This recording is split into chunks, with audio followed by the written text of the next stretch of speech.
지금 우리는 계속해서 교회에 관한 세계 설교를 하고 있습니다. 사순절에 웬 교회에 관한 설교인가 생각하실 분도 있을 것 같은데, 우리 교회가 올해 들어서 이제 소그룹을 셀로 전환을 했습니다. 그래서 울린 가족이라는 명칭으로 지금 우리가 셀 모임을 해나가고 있는데, 이 셀의 특징이 무엇인가? 우리가 소그룹을 앞으로 어떻게 할 것인가 하는 것들, 즉 울린 가족의 정신에 대해서 한번 살펴보기 위해서 그래서 시리즈 설교를 하고 있는 것입니다. 첫 번째 설교는 지금 현재 3번 했는데, 첫 번째 설교는 사랑의 띠에 관한 설교였습니다. 두 번째 설교는 무슨 띠? 평안의 띠. 세 번째는 복음의 띠. 네 번째, 오늘이 바로 비전의 띠입니다. 띠에 관한 설교를 쭉 하고 있습니다. 첫 번째 설교, 사랑의 띠에 관한 설교에서는 우리가 빌레몬스를 예로 들어가지고 사도 바울이 빌레몬에게 부탁했던 것처럼 울린 가족 안에서는, 우리 교회 안에서는 성도들 간에 어떤 부탁이라도 할 수 있는 그런 관계가 되어야 한다, 그런 말이었고, 또 오네시모가 사도 바울에게 고백했던, 죄를 고백했던 그런 것들 예로 들어가지고 우리 성도들 간에는 어떤 죄라도 서로 고백할 수 있는 그런 관계가 되어야 한다라는 그런 이야기였습니다. 두 번째 설교에서는 평안의 띠에 대해서 이야기했는데, 우리 교회가 편안하게 또 평안하게 띠로 엮어지기 위해서는 뭐가 필요하다고 했습니까? 관점의 변화가 필요하다고 했습니다. 관점의 변화. 그래서 교회가 멀리 있는 것이 아니라 우리 집이 멀리 있었습니다 라고 고백했던 그 집사님의 고백이 상당히 우리가 감동적으로 다가왔습니다. 지난주에는 우리가 복음의 띠에 대해서 설명을 했는데, 그 주요 내용은 복음의 감격을 항상 유지하는 교회가 되어야 한다, 그런 말입니다. 예수님의 사랑, 십자가에서 자기 몸을 버리신 그 사랑, 자기 아들을 아끼지 아니하시고 우리 모든 사람을 위하여 내어주시니가 어찌 그 아들과 함께 모든 것을 우리에게 은혜로 또 은사로 주지 아니하시겠노. 그 말씀처럼 모든 것을 내어주신 그 사랑, 그 감격이 우리 교회에 항상 흐르고 넘치한다, 그런 말입니다. 그런데 요한계시록 2장에 나오는 에베소 교회에 관한 예수님의 평가를 봤을 때, 에베소 교회는 모든 것을 갖춘 교회처럼 보였지만 딱 하나 부족했는데, 하나님을 향한 첫사랑을 잃어버렸다는 것입니다. 그런데 문제는 정작 본인은 그것을 모르고 있었다는 것입니다. 그렇죠? 그래서 프로 신앙인과 아마추어 신앙인의 가장 큰 차이는 자신을 냉정하게 객관적으로 평가할 수 있는가 없는가에 따라서 프로와 아마추어가 결정이 된다. 그래서 우리 교회 성도들은 전부 자기 자신을 정확하게 평가할 수 있는 그런 교인들이 되어야겠다, 그런 말했습니다. 오늘의 설교는 비전의 띠에 관한 설교입니다. 결국 하나로 같은 목표를 가지고 나아가는 교회가 되겠다. 결국 동력화를 이야기하는 것입니다. 아무리 규모가 작다고 할지라도 동력화, 한마음 한뜻으로 가는 그 단체와 그 조직을 이길 사람은 없습니다. 아무리 큰 전쟁을 한다 할지라도 그 전쟁에서 같은 마음과 같은 뜻과 같은 말을 하는 사람들을 이길 수 있는 군대는 없는 것입니다. 그것이 바로 동력화입니다. 교회의 규모가 중요한 것이 아니라 교회의 사기가 중요하고, 교회의 단합이 중요하고, 교회가 가지고 있는 공동의 목표가 중요한 것입니다. 여러분의 개인 인생도 마찬가지입니다. 내가 어떤 흔들릴 수 없는 평생의 목표를 가지고 가는가? 아니면 오늘 가지고 있다가도 내일 버려질 그런 목표만을 가지고 살아가고 있는가에 따라서 내가 어떤 인생을 살고 과연 승리한 인생을 살 수 있을 것인지, 아니면 그저 그런 인생, 실패한 인생을 살 것인지를 우리는 가늠해 볼 수가 있는 것입니다. 오늘 그래서 그런 이야기를 좀 하고자 합니다, 여러분과 함께. 오늘의 세상을 표현할 때 대체적으로 진지함을 상실한 시대라고 보통 평가를 합니다. 오늘은 진지함이 없어졌다는 것입니다. 진지함에서 오는 차분하고 정제된 기쁨보다는 즉각적이고 현상적인 즐거움을 강조하는 그런 시대가 되었습니다. 그야말로 인스턴트 시대가 된 것입니다. 언젠가 이런 글을 읽은 적이 있습니다. 일본은 자타가 공인하는 기술 대국인데 전 세계에 그 기술을 통해서 많은 영향력을 끼쳤는데, 도대체 일본이 전 세계에 끼친 영향 중에서 가장 큰 영향이 무엇이냐?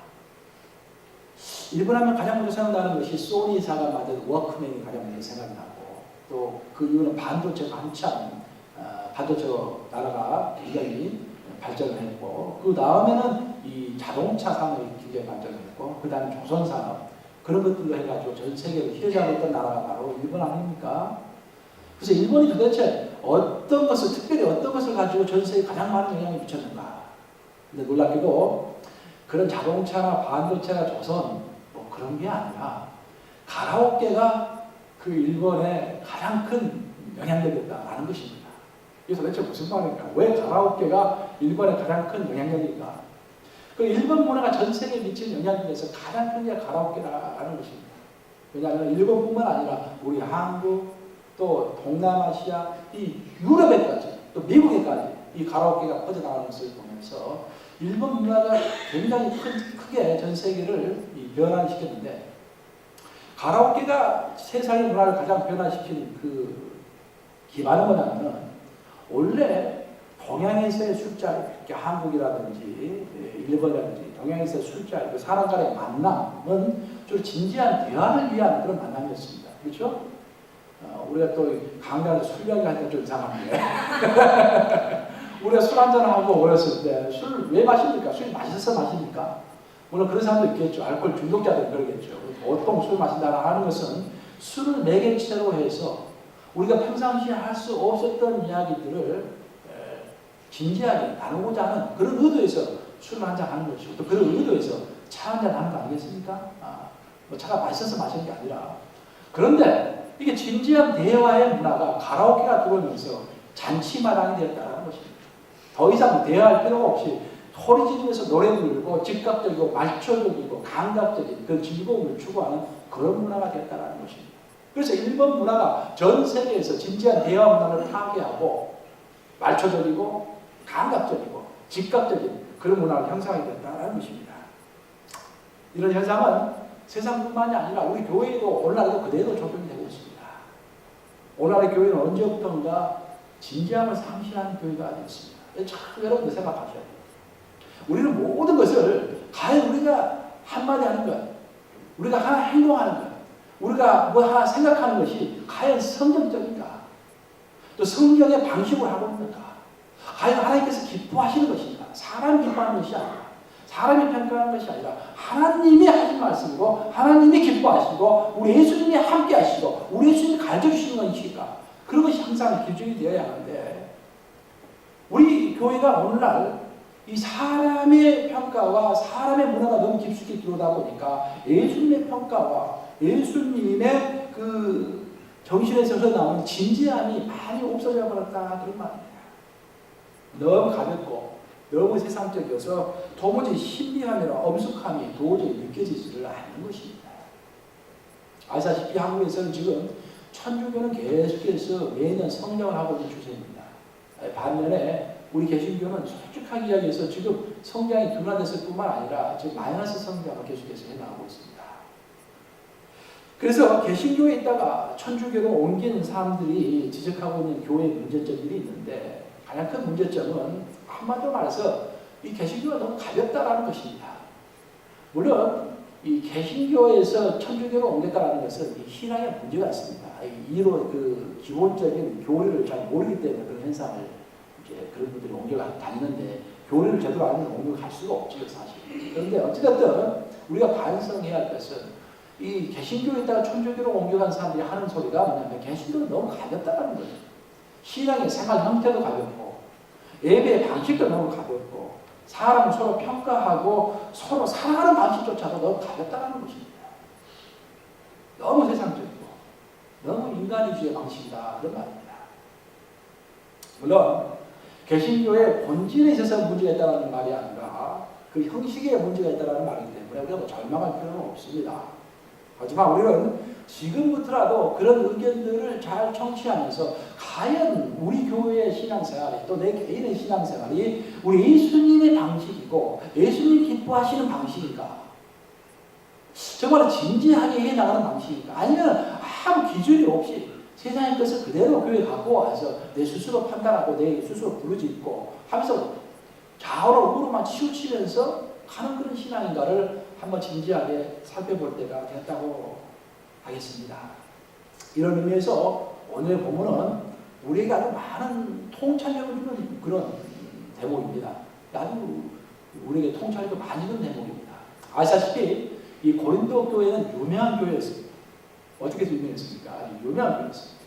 고린도 하면은 오늘날로 말하면은 국제무역 항구 도시, 홍콩과도 같은 그런 도시인데 굉장히 잘 사는 그런 도시인데 반면에 굉장히 말이 많고 분쟁이 많기로 유명한 교회였습니다. 워낙 싸움을 많이 하는 그런 교회였습니다. 이들에게는 결혼의 문제라든지 부활의 문제라든지 또 우상의 문제라든지 그런 신학적인 문제도 가지고 있었지만 더 큰 문제는 교회 내에서 가지고 있는 정치적인 문제, 파워 팔리틱스가 교회 내에서 횡행했던 것입니다.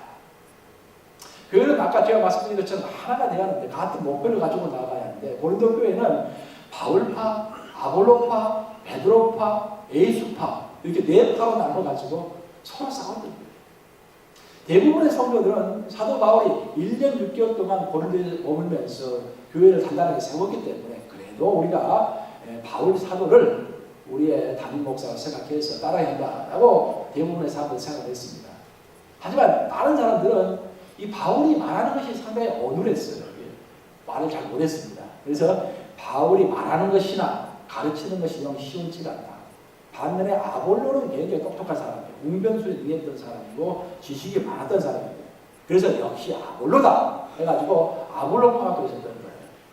또 반면에 또 어떤 사람들은 그래도 우리 예수님이 돌아가실 때 베드로를 수제자로 해가지고 교회 수장으로 삼았는데 그래도 베드로를 이렇게 우리가 세워야지 바울이나 아볼로를 좀 그렇다 해가지고 또 베드로파라 해가지고 베드로파가 생긴 거예요. 그러자 또 다른 사람들은 짜증을 내면서 나는 다 싫다. 나는 예수파다. 오직 예수파다. 하면서 이 나서기 시작했던 겁니다.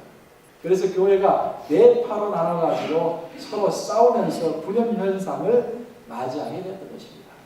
그래서 이 분열 현상을 어떻게 극복할 수 있을 것인가에 대해서 편지를 썼는데 그 편지가 바로 고린도전서라는 편지가 된 것입니다. 그래서 고린도전서를 특별히 공부를 많이 해보면은 교회의 많은 문제들이 해결이 되도록 되어 있습니다.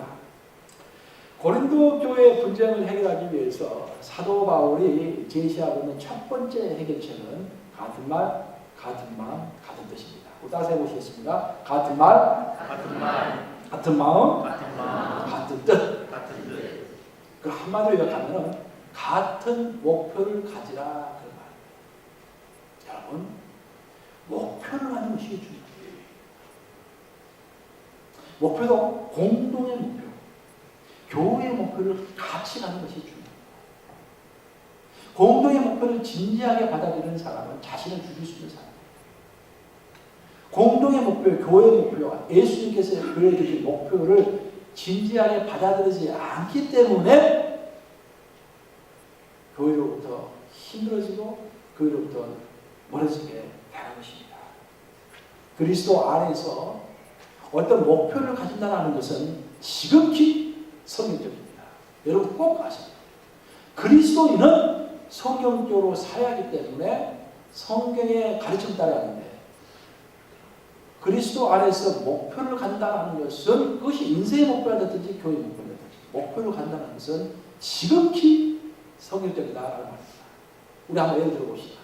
우리 예수님 어떻습니까? 우리 예수님은 항상 사복음서에 들어보면 때가 되지 않았으면 때라는 말이 많이 나와요. 때가 되지 않았으면 예수님께서 피하셨다. 때가 되지 않았으면 예수님께서 기다리셨다. 하는 때가 많이 나옵니다. 예수님의 때는 뭡니까? 십자가에서 못 박혀서 돌아가신 그 때를 기다려요. 예수님의 목표는 평생의 목표는 명확했어요. 십자가에서 못 박혀서 돌아가신 것. 그것이 평생의 목표였습니다. 그 목표를 두고서 그 목표에 유용한 것은 하셨고 유용하지 않은 것은 하지 않으셨어요. 제자들이 또 사람들이 예수님을 무엇으로 세우려고 했습니까? 왕으로 세우려고 했었죠. 그럼 예수님이 이스라엘의 왕이 되면은 뭐 될 수는 있었겠죠. 예수님은 얼마든지 할 수 있으니까. 근데 이스라엘의 왕이 되었으면 십자가에 못 박힐 수 있었겠습니까? 없었겠습니까? 없었겠죠. 그래서 왕의 자리를 포기할 수 있었던 거예요. 이것이 목표의 중요한 점입니다. 목표가 없으면 환경에 따라서 우리가 좌우가 돼요. 예수님은 분명히 십자가에서 못 박혀 돌아가시는 것이 인생의 목표였는데 만약 그 인생의 목표가 힘이 했다면 사람들이 예수님 십자가에 못 박혀 죽는 게 무슨 그렇게 중요합니까? 우리 왕이 돼서 우리를 통치해 주시죠. 그럼 더 그럴싸하잖아요. 사탄이 말을 했잖아요. 거기에 있는 많은 돌들이 있으니까 그 돌을 갖다가 빵으로 만드시오. 그 예수님은 평생 빵 공장 만들어 놓고 돌 다 수집해서 빵만 만들다가 돌아가셨을 거예요. 그렇죠? 얼핏 들어보면은 굉장히 유용한 말이잖아요. 맞는 말이잖아요. 돌들을 가지고 능력이 있기 때문에 길거리에 있는 돌들을 가지고 빵을 만들어서 가난한 사람을 도와주고 그거보다 더 좋은 일이 어떻게 있습니까? 그렇지만 예수님의 목표는 명확했어요. 십자가에서 못 박혀 돌아가신 것이었어요. 그래서 왕의 자리도 그만둘 수 있었고 또 돌을 빵으로 만드는 그런 유용한 사회사업도 그만둘 수가 있었던 거예요. 우리 바울은 어떻습니까? 바울의 평생 목표가 뭐였습니까? 나는 로마에 가야 하리라. 미션입니다. 왜 로마에 가야 한다고 했습니까? 그 당시 세계 수도가 로마입니다. 로마에 가서 복음을 전파해야 한다. 그게 사도 바울의 소원이었던 것입니다. 그래서 사람들이 너를 죽인다, 왜 권장을 때린다, 돌로 친다, 또 바다에 빠져 죽는다, 그 많은 독사가 물었다, 그 많은 시련을 목표가 있었기 때문에 로마에 반드시 가야 하리라 그 목표가 있었기 때문에 다 극복하고 갈 수가 있었던 것입니다. 사도 바울의 인생은 목표의 인생이었습니다. 모세는 어떻습니까? 모세의 평생 목표는 무엇입니까? 모세의 평생 목표는 가나안 땅까지 이스라엘 민족을 인도하는 거였습니다. 그때 얼마나 그 옆에 있는 이스라엘 민족들이 모세를 괴롭혔습니까? 모세가 너무 화가 나가지고 반석을 갖다 하나님께서 반석 위에 물이 나오도록 명령을 하라고 했는데 하도 화가 나가지고 갖고 있던 지팡이로 반석을 차버렸지 않습니까? 너무 화가 나가지고 하나님의 말씀을 여기면서 화를 냈지 않습니까? 하지만 모세의 평생 목표는 이스라엘 민족을 어찌됐든 이끌고 가나안 땅까지 가는 것이었기 때문에 참고 또 참고 기도했던 것입니다. 만약 모세가 아무 목표가 없이 그냥 내가 생각이 되는 대로 이들을 이끌다가 안 되면 그냥 가면 되지. 다시 양치기 하면 되지. 목동하면 되지. 내가 먹고 사는 거야. 양치기 하면 먹고 사는 큰 지장 없으니까. 그렇게 했더라면 끝까지 가지 못했을 거예요. 저도 마찬가지예요. 뉴욕 가면 여기까지 있어야 하나? 하다가 하면 안 되는데 딴 데 가면 밥 못 먹나? 그렇게 되면 어떻게 되는 거예요? 안 되는 거예요. 어찌됐든 이 길은 세워야 합니다. 이 하나님이 우리에게 주신 미션이기 때문에. 여호수아는 어떻습니까? 여호수아의 목표는 뭐였습니까? 가나안 땅에 들어가서 땅을 실제로 차지하는 것이 평생의 목표였습니다. 그런데 여호수아의 목표를 이해하지 못한 사람들은 어땠습니까? 우리가 그렇게 힘들게 꼭 가나안 7족속이 얼마나 장대한 족속인데 그들과 꼭 싸워야 하는가? 싸울 필요가 없지 않는가? 그냥 그들과 적당히 타협하면서 사는 게 좋지 않은가? 해가지고 타협하면서 살았던 시대가 바로 사사시대 아닙니까? 사사시대. 이스라엘 역사에서 가장 비참한 시대가 사사시대 아닙니까? 하나님께서 땅을 주셨음에도 불구하고 하나님께서 능력을 주셨음에도 불구하고 그래서 활용하지 못하고 가나안 땅에서 7족속 밑에서 허걱거리면서 살았던 그런 인생이 바로 사사시대 인생 아닙니까? 결국 목표가 없는 사람은 힘들게 살아갈 수밖에 없는 것입니다. 이처럼 가장 성격적인 삶의 모습은 목표를 가지고 인생을 사는 것입니다. 따라서 해보시겠습니다. 가장 성격적인 삶의 모습은 목표를 가지고 인생을 사는 것이다. 아멘 하십니까? 정말 중요한 거예요, 여러분. 성경은 우리가 통전적으로 보는 것이 필요합니다. 그러니까 하나하나 개별적인 사항을 보는 것은 아마추어가 성경을 보는 것이고 프로가 성경을 볼 때는 창세기에서부터 요한계시록까지 일관적으로 맥을 뚫고 있는 그런 생각과 사상이 어떤 것인가, 가르침이 어떤 것인가 그런 것들을 이제 깨뜨려 아는 사람이 이제 프로로서 성경을 읽는 것인데 성경이 처음부터 끝까지 우리에게 가르쳐주는 것은 목표 있는 삶입니다. 이 세상에서 말하는 세계관이라는 것은 어떤 것입니까? 발전사관입니다. 발전사관. 계속해서 진보해 가는 거예요.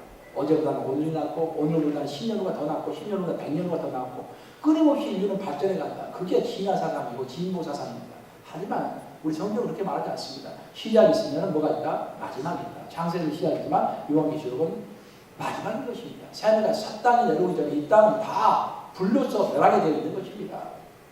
그렇기 때문에 이 땅이 멸망하기 전에 예수님께서 재림하기 전에 내가 예수님의 심판대 앞에 서기 전에 예수님께서 나에게 주신 인생의 목표가 무엇인가?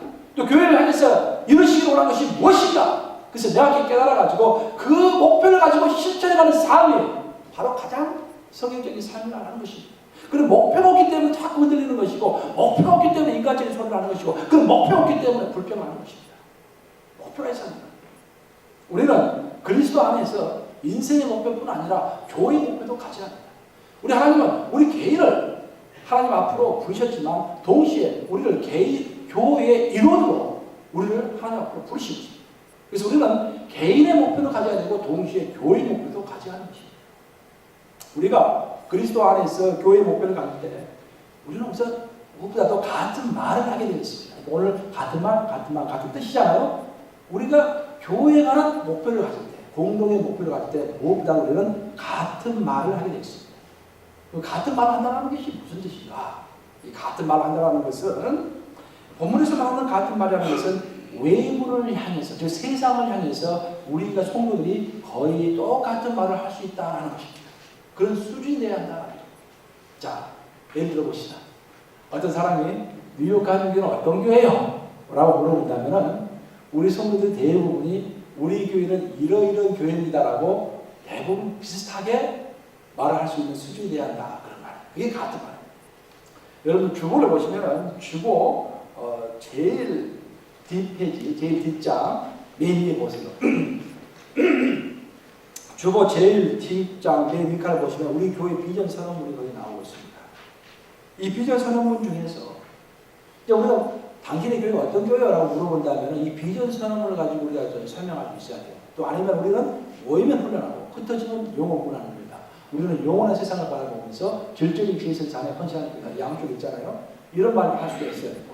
근데 우리 교회 비전 선언문을 보시면은 그 중에서 가장 핵심적인 말은 가족 공동체이다 라는 말과 세상을 변화시키는 교회다 라는 말이 가장 핵심적인 말입니다. 그래서 뉴욕 감리교회가 어떤 교회냐라고 물어보면 첫째는 우리는 가족 공동체다. 우리는 세상을 변화시키는 공동체다. 그런 말은 좀 할 수 있어야 한다는 것입니다. 우리가 기독교 역사를 살펴보면 이 교회에는 교회 역사에는 세 가지 공동체가 있었습니다. 교회 역사에. 이 첫째는 수도 공동체이고, 둘째는 생활 공동체이고, 셋째가 바로 교회 공동체입니다. 이런 것도 여러분 잘 알고 있어야 돼요. 가장 기본적인 것이지만 우리의 정신의 토대를 이루고 있는 것들입니다. 또 수도 공동체가 무엇이냐? 수도 공동체는 아시다시피 천변, 노동, 경건을 모토로 해가지고 이 특정의 사람들이 결혼하지 않고 독신 생활을 하면서 수도원에 모여가지고 함께 사는 공동체. 가정이 없이 독신으로서 그 사람들끼리 모여서 수도 생활을 하면서 공동체를 이루어서 사는 공동체를 수도 공동체라고 하는 것입니다. 그리고 생활 공동체라고 하는 것은 예수님께서 우리에게 주신 교훈 중에서 가장 핵심적인 교훈이 바로 산상수훈인데, 그 산상수훈을 제대로 이 땅에서 실현해야 한다고 믿는 사람들이 모인 그런 단체입니다. 그런 공동체입니다. 산상수훈이 가르쳐주고 있는 핵심적인 메시지는 세 가지입니다. 첫째는 제자도입니다. 여러분 생각할 때 보통 예수님 하면 사랑을 많이 생각하는데 물론 예수님이 사랑이시죠. 근데 그 사랑은 우리가 예수님의 제자 됨으로 인해서 표출되는 것입니다. 그래서 첫째는 제자도입니다. 둘째는 사랑이고 셋째는 연합인 것입니다. 이 세 가지를 이 생활을 하면서 공동생활을 하면서 실천해야 한다라고 믿는 사람들이 모여서 공동생활을 하는 단체가 바로 생활 공동체인 것입니다. 여러분들 아시는 에미시라든지 메노나이트 그런 사람들이 생활 공동체를 이루어서 생활하는 것입니다. 그럼 우리는 무슨 공동체입니까? 우리는 공동체라고 그러는데 우리는 교회 공동체인 것입니다. 따라서 해보시기 바랍니다. 교회 공동체. 우리는 교회 공동체입니다. 사도행전 2장에 나와 있는 초대교회 성도들은 수도 공동체나 생활 공동체처럼 한 공간에 모여서 생활하지 않고 각자의 집에서 살면서 우리 울림 가족이 모이듯이 매일같이 교회와 가정에서 모이는 것입니다. 단 하나 차이가 있다면 우리는 일주일에 한 번 모이라고 해도 너무 힘들다고 하지만 초대교회는 매일 모인다는, 매일 어디서? 성경과 가정에서 매일 모인다. 그래서 우리는 수도 생활을 하지 않는다 할지라도, 메노나이트처럼 공동생활을 하지 않는다 할지라도 열등감을 가질 필요가 전혀 없어요. 우리처럼 교회 공동체를 이루어서 생활하는 것이야말로 가장 성경적인 것입니다. 가장 좋은 거예요. 자부심을 가져야 돼요. 그런데 교회 공동체는 초대교회 시절에 성경과 집에서 매일 보였다는 거예요. 그거 하나가 좀 우리가 부족하죠. 그렇지만 우리에게 교회 공동체를 이루어서 생활하는 것은 당연한 것이다. 바로 이런 모습이 우리 교회가 궁극적으로 추구하는 교회의 모습입니다. 그래서 우리 교회 비전 선언문은 우리 뉴욕 감리교회는 예수 중심의 가족 공동체로서라고 이렇게 설명되고 있죠. 그럼 가족 공동체라는 말이 무엇인가? 우리가 가족이 돼. 서로가 정말 필요할 때 물질도 서로 나누고 마음도 서로 나누고 육체적인 고통도 서로 나누고 그러지 않습니까? 초대교회처럼 정말 가족처럼 물질이 필요한 사람들에게 물질을 서로 나눠주고 마음이 필요한 사람들은 마음을 나눠주고 기쁨을 같이 나누기 원하는 사람들은 그런 사람들에게는 같이 기뻐해주고 슬픔을 나누기 원하는 사람들은 같이 슬퍼해주고 그런 공동체가 되어야 한다는 거예요. 물론 우리가 갈 길이 멀지만 우리의 목표는 아주 명확한 것입니다. 그리고 그 다음에 우리 교회 비전 선언문은 이렇게 해줍니다. 예수님의 향기와 편지가 되어서 흔들림 없이 세상을 변화시키는 교회. 그렇게 되어 있어요. 여기서 세상을 변화시킨다라는 것은 세상의 가치관과 시스템을 변화시키는 것입니다. 여러분 보통 교회에서 교회가 이제 성장하기 전에 개척교회하고 교회도 조그마한데 가장 강조하는 게 뭡니까요? 교회가 조그마하면은 가장 강조하는 게 말씀과 성령을 강조해요. 그렇죠? 오직 말씀과 성령을 우리가 튼튼하게 해야 된다. 말씀과 성령을 막 강조합니다. 그러다 교회가 조금 성장하면 그냥 강조하는 게 뭡니까? 교회가 좀 안정이 되면 사회봉사, 선교를 강조합니다. 그게 보통 거의 99.9%의 교회의 형태입니다. 처음에는 말씀과 성령을 하다가 나중에는 선교와 사회봉사가 끝을 맺는 거예요. 그런데 우리 뉴욕 감리교회는 거기서 끝을 맺는 것이 아니라 말씀과 성령을 시작해서 지금 현재 우리가 사회봉사와 선교를 열심히 하고 있지만 한 발 더 나아가서 이 사회의 문화를 바꾸고 이 사회의 시스템과 가치관을 그리스도적인 가치관과 시스템으로 만드는 것이 우리의 목표다라는 것입니다. 그래서 적어도 뉴욕 감리교회가 어떤 교회냐? 라고 물어보면 우리는 가족 같은 공동체다. 그리고 우리의 목표는 세상의 시스템과 세상의 제도와 세상의 가치관과 문화를 그리스도적으로 바꾸는 것이다. 그렇게 하기 위해서 우리는 2세들에게 많은 투자를 합니다. 특별히 우리 교회가 EM을 가지고 있는 것이 나는 큰 자랑입니다. EM은 특히 우리 대학생들을 많이 지금 케어하고 있는데 이 대학생들은 얼마나 중요한지 몰라요. 이 대학생 때 모든 사상이 형성이 되기 때문에 이 대학생들을 불러가지고 그리스도적인 가치관을 심어주면은 이들이 대학을 졸업해서 세상을 나가면 세상의 가치관을 그리스도적인 가치관으로 바꿀 수가 있는 것입니다.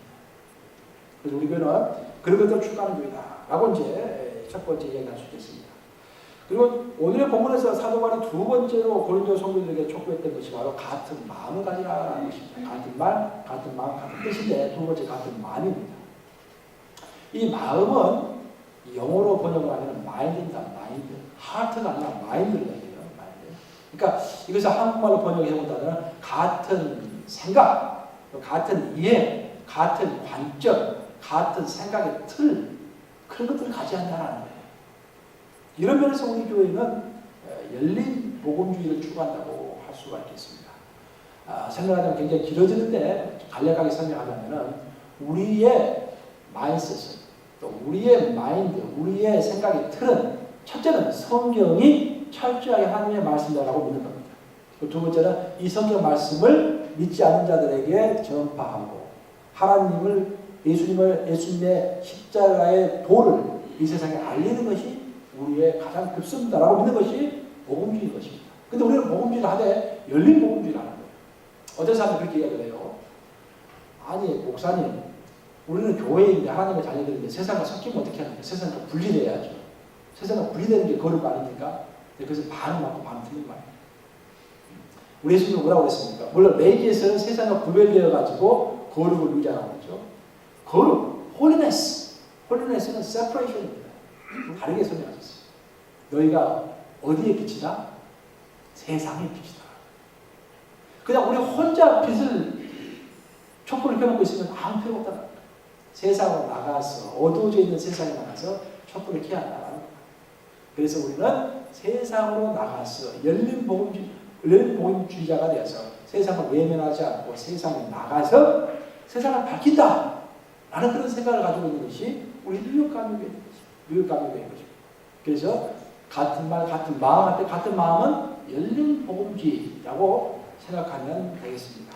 마지막으로 오늘 본문에서 사도 바울이 언급하는 세 번째 내용은 같은 뜻을 얘기하고 있습니다. 같은 말, 같은 마음, 같은 뜻이죠. 같은 말, 같은 말, 같은 뜻. 그 같은 뜻이 뭐냐? 이 같은 뜻은 오늘의 본문에서 저지먼트, 같은 판단을 이야기하고 있습니다. 그래서 교회에 어떤 문제가 생긴다든지 어떤 시련이 온다든지 어떤 반란이 올 때 모든 성도들이 그 사안에 대해서 똑같은 판단을 내릴 수 있을 정도의 수준이 되어야 한다. 그것이 같은 뜻을 가진다는 의미입니다.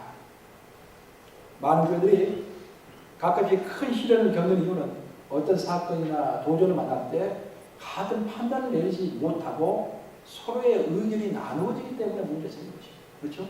좋은 결정이든지 나쁜 결정이든지 같은 뜻을 가지고 같은 저지먼트를 가지고 같은 판단을 가지고 똑같은 생각을 하고 결정을 내리면 문제가 안 되는데 생각이 나누어지는 것입니다. 그럼 왜 생각이 나누어지고 의견이 나누어진 것입니까? 그래서 성경의 가르침을 따라서 교회 전체적인 이익을 생각하면서 판단하기보다는 내 개인의 감정과 이익을 따라서 판단하는 사람들이 있기 때문에 교회가 나누어지고 혼란스러워지는 것입니다. 많은 사람들은 교회의 민주주의를 얘기합니다. 달리세요. 지금 제가 굉장히 중요한 것들, 가장 힘이 되는 것들을 생각합니다. 이런 것들 잘 아셔야 여러분들 좀 이해가 되실 거예요. 우리 리처드는 졸린가? 그래서 교회 민주주의, 우리는 교회 민주주의를 이야기해요. 목사님 교회 민주주의가 뭡니까? 민주주의는 민중이 주인이 되어가지고 다수결의 원칙을 따라가는 것이 민주주의입니다. 그렇죠? 하지만 교회가 추구하는 민주주의는 이런 민주주의가 아닙니다. 교회가 말하는 민주주의는 그냥 모든 사람들의 개인적인 의견을 다 들어주고 개인적인 감정에 의존해서 교회를 실행한다 그런 의미가 아니라 교회는 가장 기본적으로 성령님의 인도하심을 따라가는 단체입니다. 그런 조직입니다. 근데 성령님께서 말씀해 주실 때 각자에게 성령님께서 확신을 주실 거 아니에요. 그래서 담임 목사가 아무리 성령님의 인도하심을 받고 마음의 확증을 가지고 있다고 할지라도 0.1%라도 또 10%라도 잘못 판단할 수가 있기 때문에 다른 성도들은 성령님께서 어떻게 말씀하셨는지 한번 들어보는 것입니다. 그것이 교회 민주주의의 의미인 것입니다. 그래서 교회 민주주의를 통해서 자신의 의견을 이야기하고 싶은 사람은 첫째는 성령님에게 기도하고 성경의 판단 기준에 의해서 하나님의 인도하심으로 두렵고 떨림으로 자기의 의견을 발표해야 하는 것입니다. 그러면 문제가 없어요. 왜냐하면 성령님은 하나이기 때문에. 주도 하나시고 성령님도 하나이기 때문에. 자유자나 종이나 여자나 남자나 모든 사람에게 임하시는 성령님은 하나이기 때문에 담임 목사에게 무슨 말을 했다면 분명히 성도들에게도 똑같은 말씀을 하셨을 거라는 것입니다. 그래서 성령님의 뜻이 무엇인가를 좀 더 잘 분별하기 위해서 다 같이 모여서 회의를 하는 것이 바로 교회 민주주의다라는 것입니다. 근데 많은 사람들은 교회 민주주의를 세상 민주주의로 착각하는 거예요. 기도 한번 하지 않고 성경 한번 뒤져보지 않고 그냥 자기 감정에 따라서 자기의 생각에 따라서 그래서 생각에 따라서 하는 사람은 그나마 좀 나아요. 어떤 사람은 생각도 없이 그냥 자신의 감정에 따라서 무작정 반대, 무작정 찬성 하는 교회가 힘들어진다는 것입니다. 그래서 사도 바울은 이런 것들을 지향하기 위해서 같은 말, 같은 마음, 같은 뜻을 가져라 라고 오늘 결론을 맺고 있는 것입니다. 이제 말씀 마치러 갑니다. 사랑 여러분, 결국 우리의 힘의 원천은 바깥에 있는 것이 아니라 내부에 있습니다. 우리들의 능력이 어디서 옵니까? 여러분 안에 계시는 성령으로부터 능력이 나오는 것입니다. 그 교회의 능력은 어디서 옵니까? 교회의 능력이라는 것은 교회 내에서 같은 말, 같은 마음, 같은 뜻을 나타낼 때 우리 교회 성도들이 몇 명이 됐든지 동력화가 되고 그 동력화가 돼서 쓰는 효과가 나타나고 이 세상을 바꿀 만한 어마어마한 힘이 나오는 것입니다. 자기 스스로 자신의 교회에 대한 자부심을 가지지 못한다면 그 누가 그 교회를 인정해 주겠습니까?